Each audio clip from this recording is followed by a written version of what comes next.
E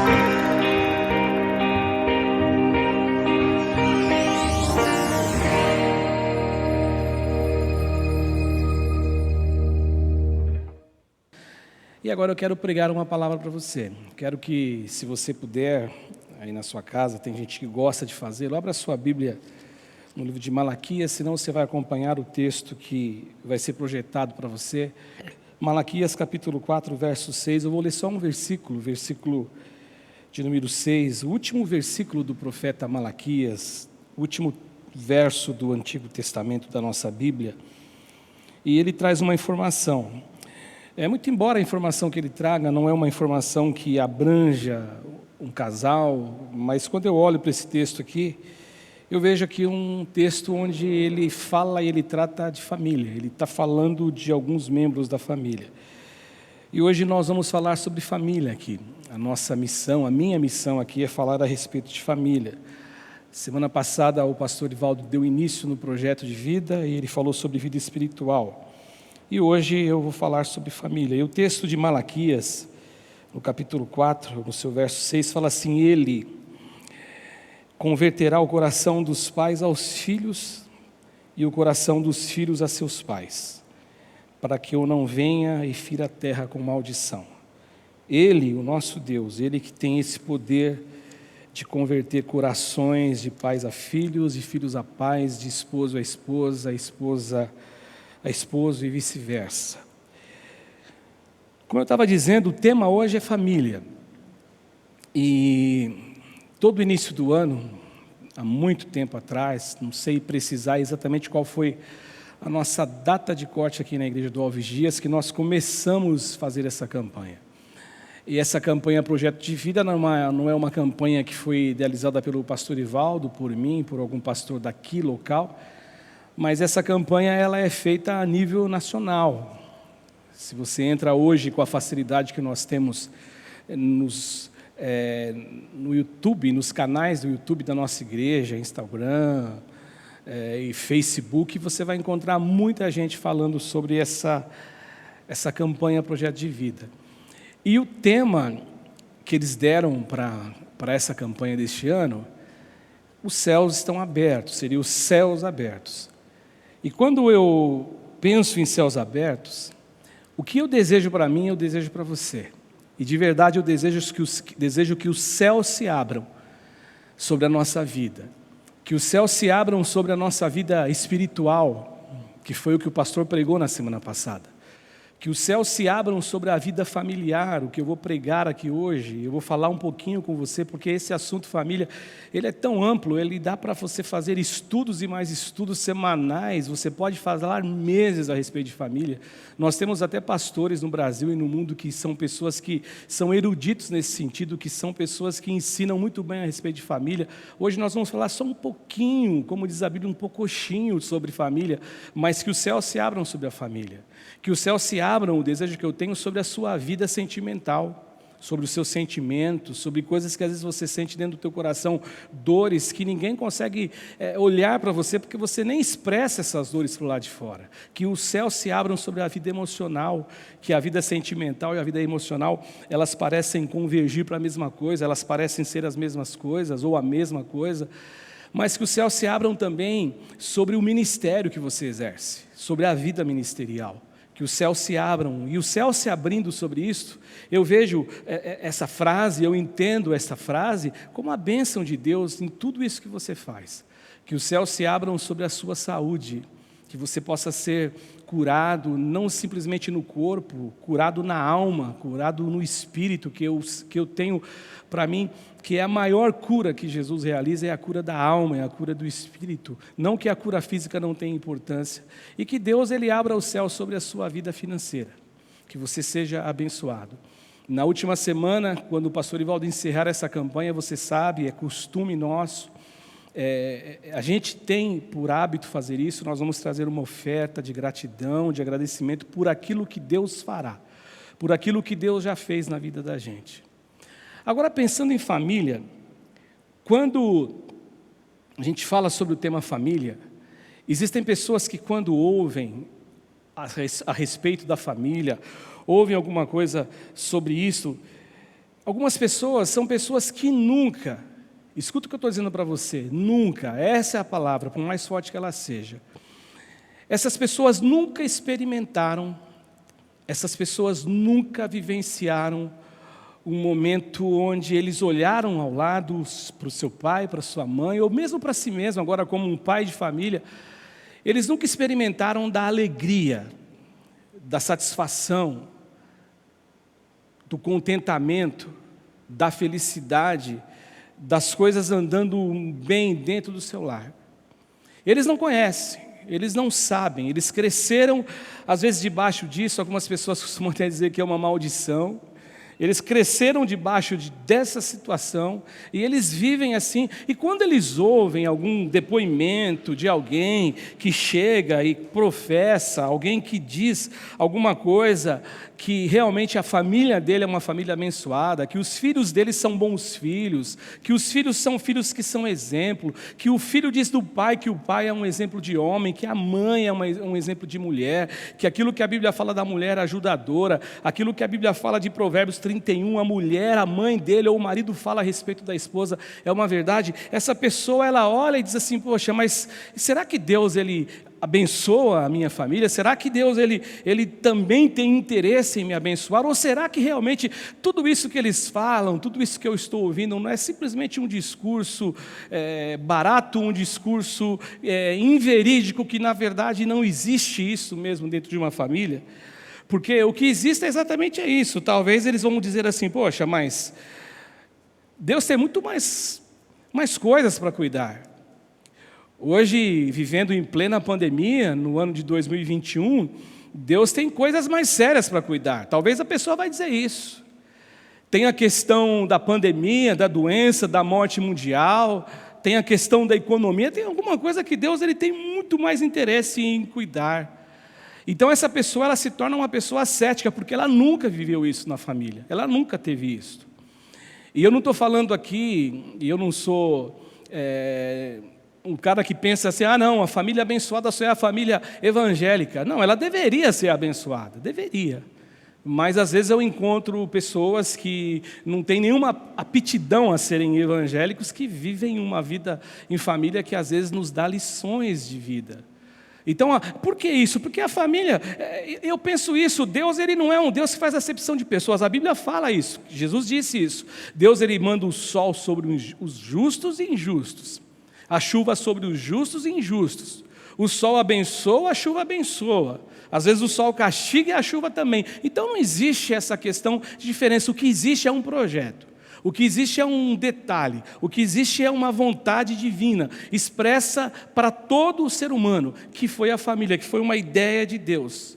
Isso foi uma ideia que Deus teve desde o início. Então essa pessoa cética, ela pergunta, mas será que Deus, ele carrega, qual é o sentimento de Deus quando o tema é família? O que Deus pensa a respeito disso? E esse viver em família, para essa pessoa, vai se tornando sem qualidade, porque ele acha que ele não tem direito, ele acha que não tem como acontecer, ele acha que não tem possibilidade de ter mudança, ou às vezes nem ele consegue mudar, nem ele consegue ter uma alteração ou a pessoa. Então esse sentimento de família abençoada, esse sentimento de que você ouve de alguém que narra um sentimento e uma verdade para ele, você fala, poxa, se isso é verdade para ele, porque a alegria vai se tornando tão distante desta pessoa, dessa família que vive assim. Eu poderia multiplicar histórias de famílias que são felizes, citar nomes, eu poderia também contar histórias de quem não é feliz, de quem já passou por dificuldades, eu poderia dizer isso próximo de mim, poderia contar histórias próximas a mim, família que eu conheço, ou pessoas que fazem parte da minha família, que não tiveram, como eles dizem, a mesma sorte, mas eu não acredito nisso, eu acredito que Deus tem um projeto. E como que Deus ele olha? Como que Deus vê? Qual é o sentimento? Se a gente pudesse sentar com Deus e bater um papo com Ele num fim de tarde, ou num dia de domingo de manhã, e a gente, lógico, eu estou brincando, eu não estou falando literal, tomar um café da manhã com Deus e falar, Deus, o que o Senhor pensa a respeito de família? Qual é a sensação? É um presente que o Senhor deu para a gente. Não, o que o Senhor pensa? Aí você pode parar para responder a você mesmo, né? Talvez a gente não precisasse nem que Deus respondesse. Eu disse que é um presente de Deus. E quando você dá um presente para alguém, a menos que não seja um presente de grego, ou um presente que a gente brinca às vezes do inimigo secreto, que o pessoal costuma brincar, mas quando você dá um presente para alguém, você dá o presente para aquela pessoa porque você deseja ver felicidade naquela pessoa. Quando chega nos finais de anos, por exemplo, eu estava dizendo isso para uma pessoa essa semana, que a vida humana ela vai tendo ciclos, né? Eu me lembro que quando eu era garoto, e o Roberto talvez vai lembrar disso, nós éramos muito presentes na casa dos familiares do meu pai. As pessoas da família da minha mãe, eu não tive tanto contato. E não me pergunte por quê, porque eu não sei te dizer. Talvez por alguma questão de distância, eu não sei. Mas o fato é que eu me lembro que os natais eram felizes na casa da minha avó. Eu era o primeiro neto, a minha avó morreu, eu já casado com filhos, a minha avó conheceu o bisneto. E era uma alegria, era uma satisfação grande. Só que depois, eu fui crescendo, eu fui me tornando adulto, as pessoas foram morrendo. Meu pai morreu, o outro tio morreu, aí morre o outro tio, aí morre não sei quem, aí morre um primo. E o Natal e essa questão do viver em família parece que vai ficando triste. Parece que vai perdendo sentido, e só que Deus ele é tão sábio, porque Deus ele projeta a família, porque aí depois começaram a vir os filhos do Cássio, os filhos da Kátia, os filhos do Roberto, os filhos do Adésio, os filhos de não sei mais quem, aí começa a casa a se encher de alegria. E depois vem os netos, né? Os netos do Cássio, aí a casa se enche de mais alegria ainda. Ou seja, porque a família é uma coisa que Deus olha, é um presente, e Deus deseja que o presente seja o melhor para você e para mim. E hoje, eu elenquei aqui 4 lições, e como eu disse para você, aqui daria para a gente falar... Eu falar essa semana, a pastora Evaldo vir na outra semana, a pastora Luciana vir numa outra semana, Davi vir numa outra semana. Poderíamos falar aqui de família. Existem livros e mais livros que falam a respeito de família, porque família é um campo muito vasto para se falar. Quantas coisas para se falar sobre família. Mas eu queria falar para você hoje que me vê, que talvez você diga assim, poxa, minha família não é abençoada, minha família não existe tudo isso que você está descrevendo. Eu quero dizer para você, eu conheço um Deus que me conhece melhor do que eu conheço, com certeza. Mas é um Deus que Ele olha para a família da melhor forma, com o melhor olhar, do melhor jeito. Deus olha. E a primeira coisa que eu vejo, como que Deus Ele olha isso? Como que Deus Ele deseja? Deus deseja, em primeiro lugar, que as famílias vivam abençoadas. Que as famílias sejam abençoadas. E aí eu separei um texto que você conhece esse texto, você já leu com certeza, você que fez voto de ler a Bíblia o ano inteiro, pelo menos se você não cumpriu o voto, nesse texto eu acho que você chegou, que é bem no primeiro capítulo, Gênesis no capítulo 12, no verso 3, que diz assim, ó, em ti serão benditas todas as famílias da terra. Eu não li o começo ali que a Yara projetou, abençoarei os que te abençoarei, é a chamada de Abraão. Só que no final, ele fala assim, em ti serão benditas, em ti, algumas traduções trazem a palavra abençoada, em ti serão abençoadas todas as famílias da terra. Olha que interessante, nós não percebemos isso muitas vezes aqui. Nós não observamos isso muitas vezes aqui. Por que nós não observamos? Porque nós focamos na chamada de Abraão. Nós, quando olhamos, o ponto alto aqui do texto de Gênesis, da história de Gênesis, é a chamada de Abraão, é a chegada de Deus a Abraão e chamando Abraão, dizendo, Abraão, sai da tua terra, da tua parentela, que eu vou te mostrar uma terra. Não tinha terra, mas Deus ia mostrar, e Abraão sai, ele vai atrás disso. Só que a gente não percebe aqui que existe aqui uma coisa, talvez um detalhe tão pequeno que Deus está dizendo assim, em ti, Abraão, serão abençoadas todas as famílias da terra. Ou seja, o desejo de Deus é que o dia a dia no nosso lar, na nossa casa, e quem que não teve luta, quem que não vive luta no lar, quem que não tem problemas no lar, a gente vai envelhecendo, a gente vai ficando mais velho, mais maduro, dê o nome que você quiser, a gente deixa de brigar por algumas coisas, a gente deixa de se desentender por algumas coisas. Alguns não amadurecem, alguns amadurecem mais cedo, mas o fato é que o tempo vai passando e a gente vai amadurecendo. Então, o choro, a tristeza, a angústia, aquilo que você gostaria que acontecesse, a prosperidade dentro de um lar, as alegrias, as realizações, as frustrações, tudo isso Deus está olhando e Ele deseja que isso seja uma bênção na tua vida. Mas você fala, pastor, como frustração pode pode ser uma bênção? Pode ser uma bênção quando você se frustra, quando uma mulher se frustra num casamento, quando uma mulher se angustia ou vice-versa, ela tem um parceiro, ou o parceiro tem a parceira ali com ela, como diz o texto de Eclesiastes, no capítulo 4, do verso 9 até o verso 12, dizendo que é melhor serem dois do que um. E aí ele começa a descrever a sensação de serem dois, e a bênção de serem dois. Então Deus, ele deseja exatamente isso. O que eu quero falar para você hoje, aqui nesse domingo de manhã, que a gente não pode perder a esperança.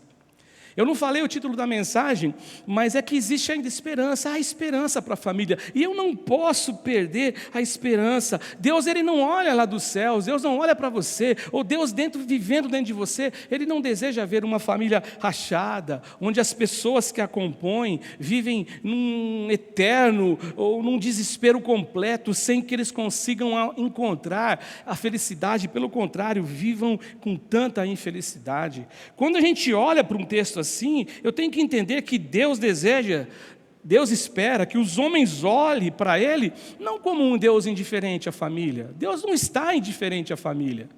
Nós vivemos hoje num mundo que realmente a família, por alguns, ela é tratada de qualquer maneira. A família é alguma coisa que para alguns não tem mais valor, mas Deus não olha. Deus, ele não deseja ver a sua família quebrada. Deus deseja ver a sua família preservada. Com toda certeza, Deus tem um interesse de ver a sua família saudável, a sua família estruturada, onde o pai, onde a mãe, eles se voltam, como diz o texto de Malaquias, o coração dos filhos, eles vão se voltar aos pais e vice-versa, onde o coração do esposo se volte para a tua mulher, onde o coração da mulher se volte para o teu marido, o pai para os filhos para os pais, para a mãe, e assim sucessivamente. É isso que Deus espera. Por isso que Abraão, ele prometeu, recebeu a promessa de Deus, melhor dizendo, em ti, Abraão, serão benditas todas as famílias da terra. Deus, ele quer, Deus, ele deseja que você seja abençoado, a família seja abençoada. Em segundo lugar, eu vejo que Deus, que nos presenteou com a família, Deus deseja entrar e estar em nosso lar. Ele deseja ter a porta aberta. É a segunda lição. O texto que eu separei, talvez você vá achar estranho, porque esse texto, de verdade, ele não fala de família. Mas eu me lembrei dele enquanto eu estudava, enquanto eu pensava. Porque, deixa eu te dizer uma coisa, toda vez que a gente vai pregar aqui, eu não sei quanto ao pastor Ivaldo, eu não sei quanto os outros pastores, mas me dá um friozinho na barriga. E isso não é só aqui, no YouTube, neste canal, já que a gente não voltou com os nossos cultos presenciais, mas sempre, quando a igreja tinha um monte de gente lotada aqui, dá aquele friozinho, e depois vai indo, e o negócio vai ficando equilibrado, vai ficando normal, tal qual dizem que os jogadores de futebol, quando eles entram no campo, começa aquele momento do jogo, a respiração fica ofegante, daqui a pouco existe aquele respirar natural, e aí eles correm 90, 95 minutos e não se cansam, alguns são cansados de marca maior, já entram cansados em campo, Mas acontece o seguinte, quando eu estava pensando nesse texto aqui, eu fiquei pensando assim, Deus, ele tem um desejo. Olha que interessante, você conhece esse texto também. Quando Jesus chegou àquele lugar, olhando para cima, ele disse assim para o Zaqueu está lá na árvore, lembra do Zaqueu? Ele queria conhecer Jesus, e ele falou assim, desce depressa, Zaqueu, porque me convém ficar na tua casa hoje. Aí na hora que eu li isso, eu falei, poxa vida, Deus deseja não só que eu o conheça, Deus, ele tem desejo não só que as famílias o conheçam e digam assim, não, eu conheço Deus, mas Deus tem um outro desejo. Deus tem desejo que a gente abra a porta da nossa casa para que Ele entre. Porque esse texto aqui, ele não fala a respeito de família mesmo, não é um texto que fala de família. Mas eu quero aplicar hoje, pelo menos essa lição, sobre esse ponto de vista, do tema família. Deus, ele não nos vê somente como um corpo humano, ele não só nos enxerga com olho, com nariz, com boca, com cabelo, com pernas, com braços, não. Deus, ele nos vê o que nós somos vistos por Deus de uma maneira totalmente diferente até da maneira que você vê. Você olha no espelho, você vê uma imagem, você vê teu rosto, você vê como você está, você vê a tua pele, você vê as suas rugas, você vê a tua pele sem rugas, você olha e você se vê. E às vezes, mesmo quando você olha no espelho da sua alma, você consegue ainda olhar para você, e ainda por mais que você consiga perceber o teu íntimo, eu digo a você que este íntimo que você chega, ele tem limitações. Você não consegue chegar até o limite, você não consegue chegar até onde Deus chega, penetra, você não consegue. Isso fica claro quando a gente lê o Salmo 139, quando Davi fala assim: sonda-me, ó Deus, e conhece o meu coração, e vê se há em mim algum caminho mau.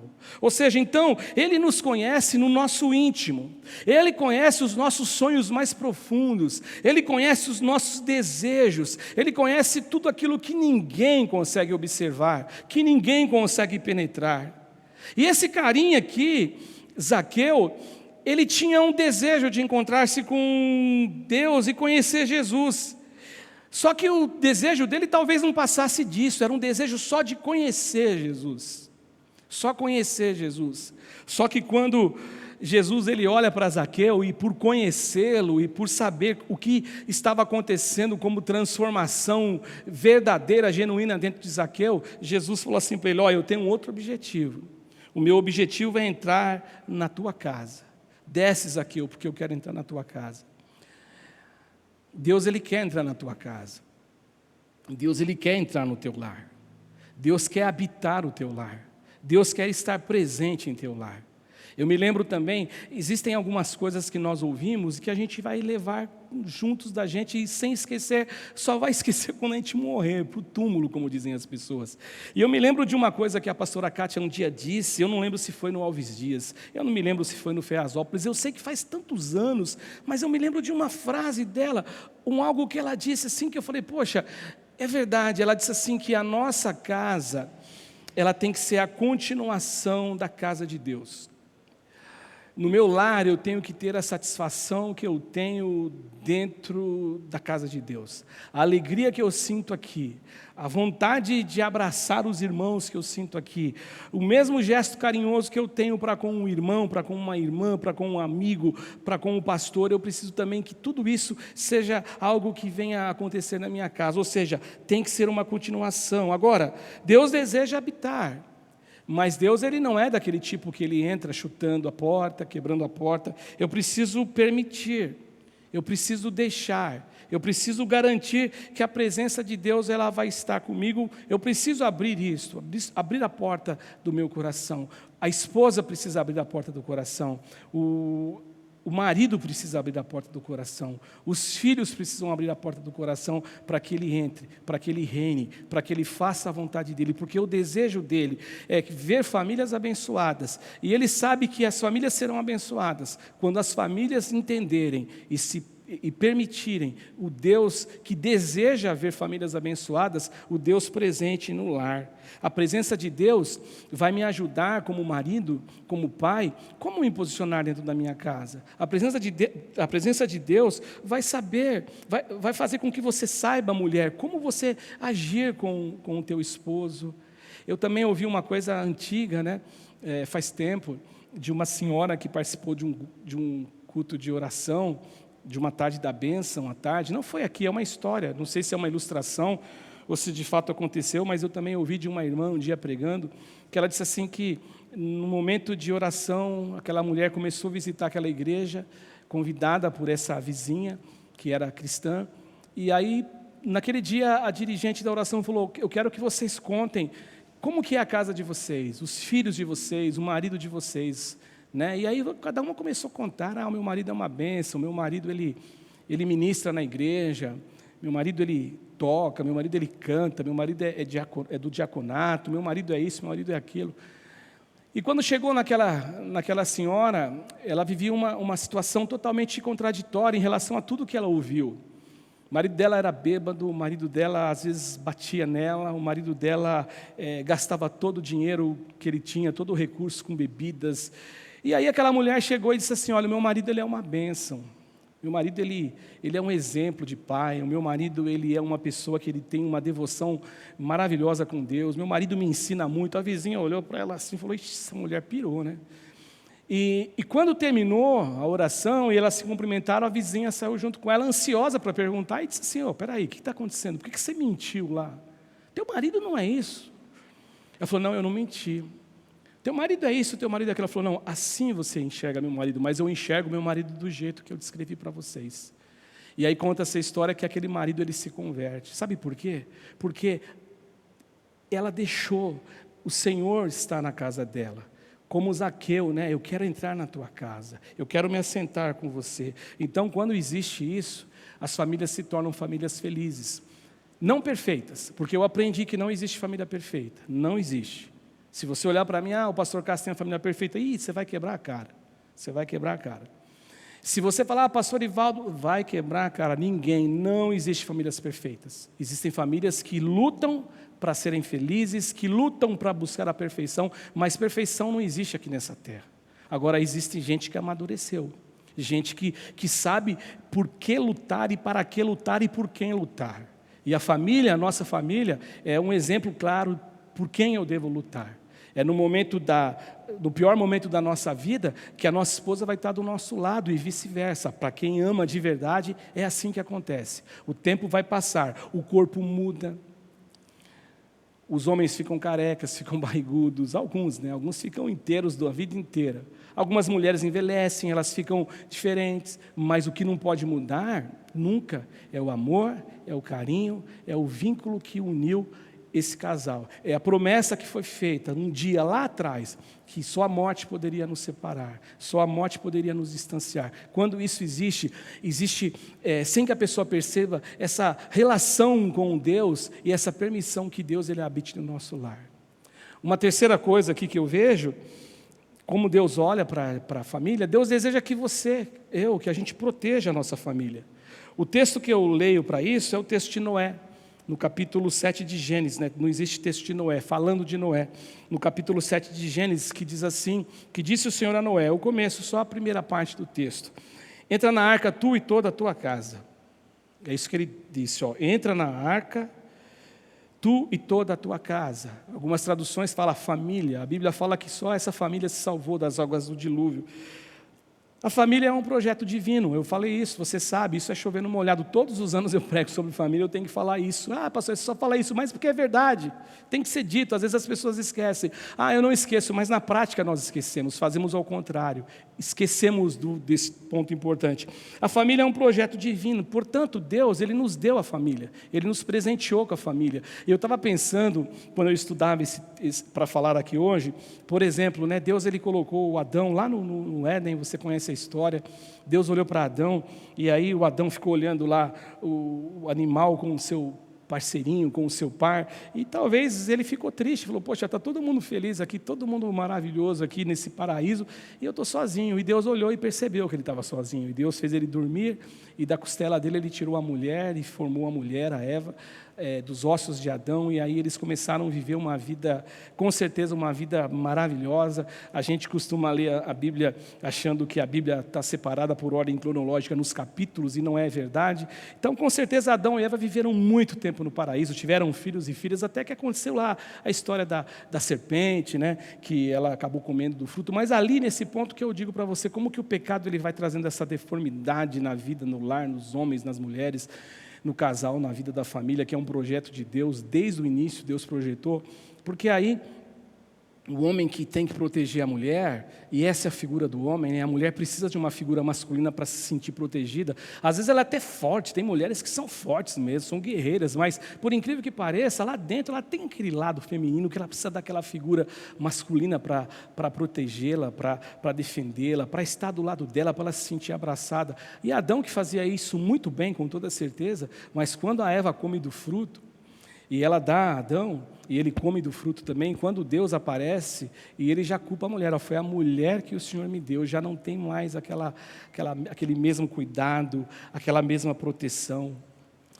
Gente, olha, o dilúvio, ele representa a morte, o dilúvio, ele representa a destruição, o dilúvio, ele representa o fim do caminho, O dilúvio ele representa cessar de esperança. A esperança acabou, ninguém sobreviveu.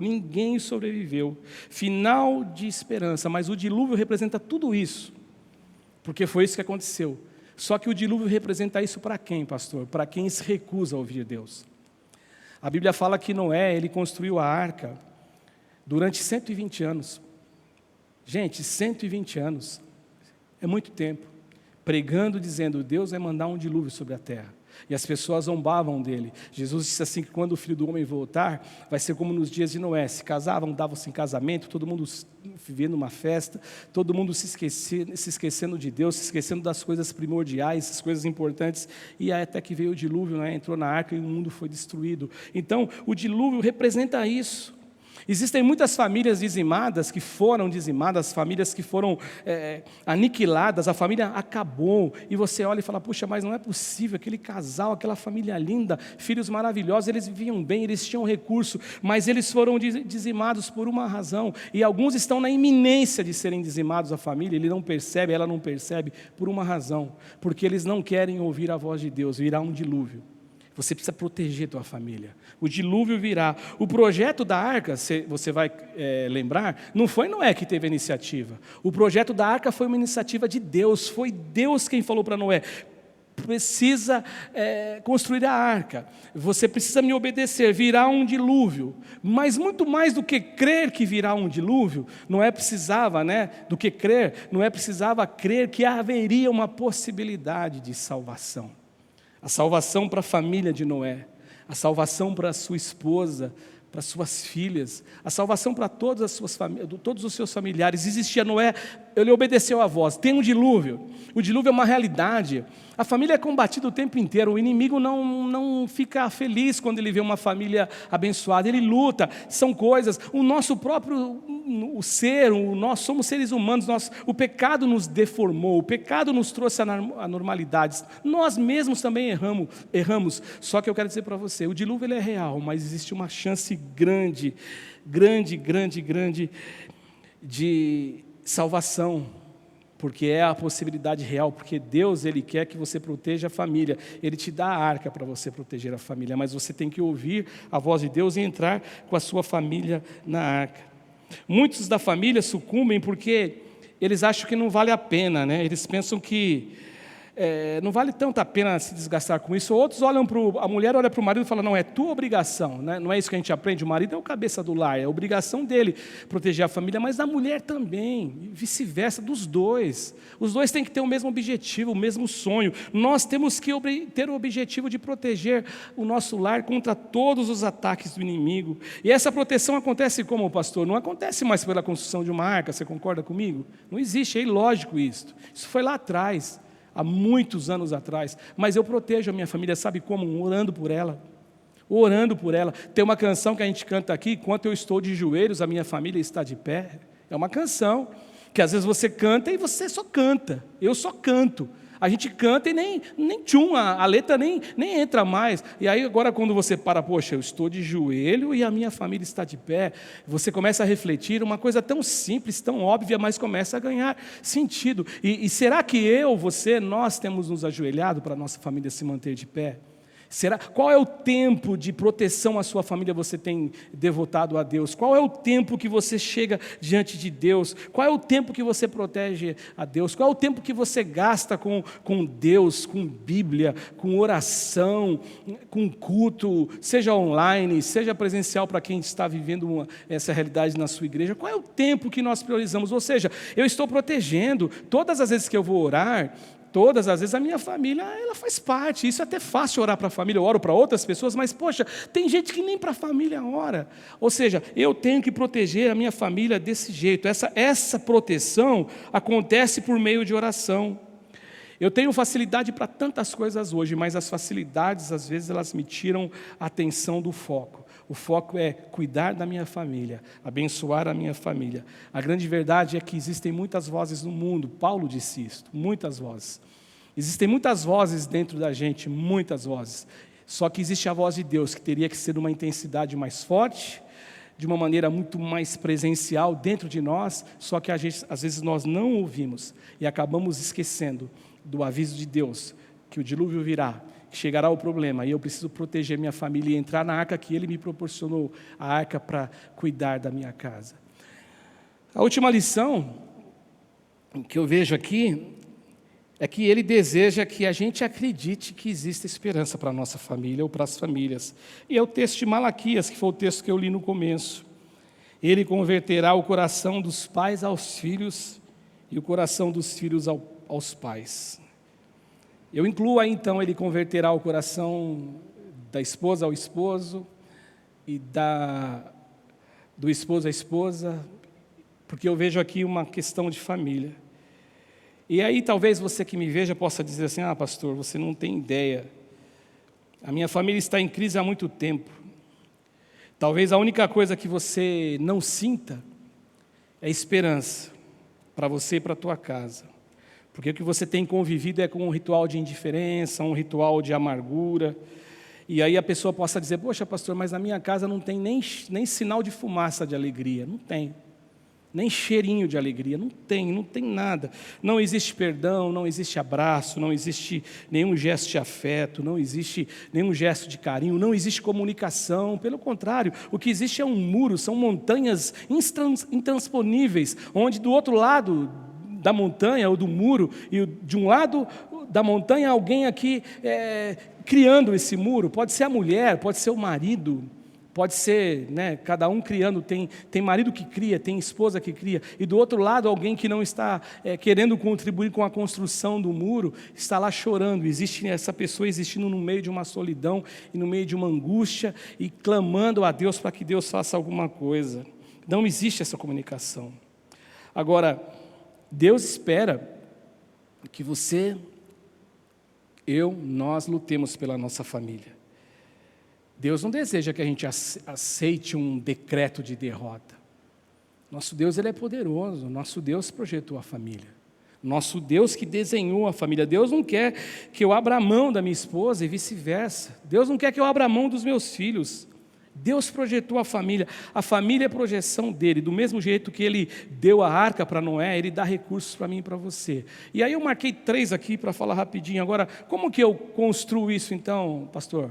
Como que eu sobrevivo diante de tudo isso, pastor? Em primeiro lugar, a família tem que existir por meio do amor de Deus. Deus tem que estar fazendo parte da tua família. O amor de Deus tem que se manifestar.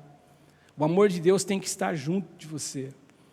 Tem que estar junto da sua esposa. Na sua casa tem que ser erigida a cruz do Evangelho. Dentro da sua casa, em cada cantinho. No banheiro, lá no quarto, nos quartos das crianças, onde você morar. Se eu moro numa kitnet, na kitnet tem que estar lá erigida a cruz do Evangelho, para que a tua família seja uma família abençoada. Outra coisa, por meio do sonho de Deus para a família. Poxa, eu tenho que sonhar o sonho de Deus. Deus sonhou com a família, Deus projetou o melhor presente para mim. Poxa, é sonho de Deus, eu quero sonhar junto com Deus, para que a minha família seja abençoada. E por último, por meio da alegria de Deus. Deus quer uma família alegre, Deus deseja ver uma família feliz. Agora, tudo isso é muito bonito, tudo isso é muito bacana, tudo isso é muito real, tudo isso realmente ensinável, mas tudo isso ele só acontece quando a gente pratica. Quando eu olho de coração e me volto para Deus. Você vai se voltar a Deus, a sua família, para as promessas de Deus e edificar a tua família sobre a rocha. Aquilo que Jesus disse lá em Mateus capítulo 7, sobre a rocha. Porque nós não somos pastores, até porque nós seríamos mentirosos, Só olhar a vida, olhar o que acontece na vida, que a gente fala que aceita Jesus não tem mais problemas. Não é verdade. Existem problemas porque nós vivemos no mundo. Não haverá mais problemas, ou não haverão mais problemas, quando nós estivermos na eternidade com Jesus. Porque lá não tem choro, lá não tem mais dor, lá não tem mais angústia, lá não tem mais nada, não tem mais sofrimento, porque lá é o mundo perfeito. Aqui não, mas aqui mesmo nessa imperfeição, mesmo vivendo essa realidade das imperfeições, das famílias, dos homens, eu posso viver a bênção de Deus. Não desista da sua família. Não desista. Não desista, lute por ela. Lute, lute, lute, lute. Pastor, eu não tenho força. Se ajoelhe. Banhe o seu chão com lágrimas. Deus vai ouvir a sua voz. Pastor, eu não tenho palavras, não tenho força nem para falar com Deus. Faça como Ana, balbucie. Não tenho nem como balbuciar. Chore, se entregue, fique em silêncio. Deus vê o teu coração. A melhor oração é aquela que é a oração, a única oração, melhor dizendo. É a oração que é produzida dentro do coração. Deus luta junto com você, pela tua família. Deus luta por você, pela tua família. Cuide da tua família. Sabe por quê? Porque ela é presente de Deus para você. Foi Deus quem te deu. Foi Deus quem escolheu essa mulher para estar com você, esse homem para estar com você. Lute, lute. O que depender de você, lute. Lute porque Deus está ao teu lado. Tem um texto que fala assim, que essa é a confiança que temos para com Ele, que se pedimos alguma coisa segundo a sua vontade, Ele nos ouve. Eu acredito muito que a vontade de Deus é que a família seja preservada. Então é isso que nós temos que fazer, em nome de Jesus.